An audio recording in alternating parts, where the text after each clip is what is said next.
मी खरंच खूप नशीबवान आहे की एवढा चांगला नवरा मला मिळाला आहे. दिवसभर काम करून येऊ पण मला घरातली कामं करू लागतो. खरंच खूप काळजी घेतात माझी. तर ह्यांच्यासाठी स्पेशल बनवते मटण सूप. तर मटण त्यांनी एवढंच आणलेलं कारण ते एकटेच मटण खातात. तर त्यांच्यासाठी बनवते मी मटण सूप. तर लसूण घेतला सोलून, तयारी करावी म्हणलं तर दुष्काळात 13वा महिना म्हणतात ना, तसं काम आहे. बघा गेली लाईट, मग काय करायचं, राहिला ना व्हिडिओ आपला. मग काय सांगते आता तुम्हाला बघा ह्याच्यातच. तर कांदा टाकला, आलं लसूण पेस्ट टाकली, खडे मसाले टाकले, तमालपत्र दालचिनी सगळं सगळं टाकलं आणि हळद टाकली आणि पाणी गरम होतलं आणि कुकर लावला. कुकरला चांगल्या 2-3 शिट्ट्या होऊन दिल्या. मस्त असं सूप तयार झालं बघा आपलं. वरून घातली छानपैकी कोथिंबीर आणि घेतलं वाटीमध्ये काढून.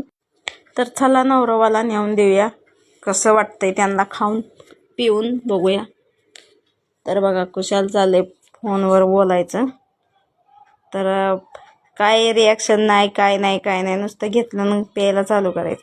आता माणसाला एवढ्या वाटीतच का दिलं, कारण त्यांना एवढीच वाटी लागते. मोठ्या बाउलमध्ये दिलं की ते पेतच नाही, मग ते केवढी घेऊन आली म्हणून छोट्या वाटीत 2-3 वेळा द्यायचं नेऊन.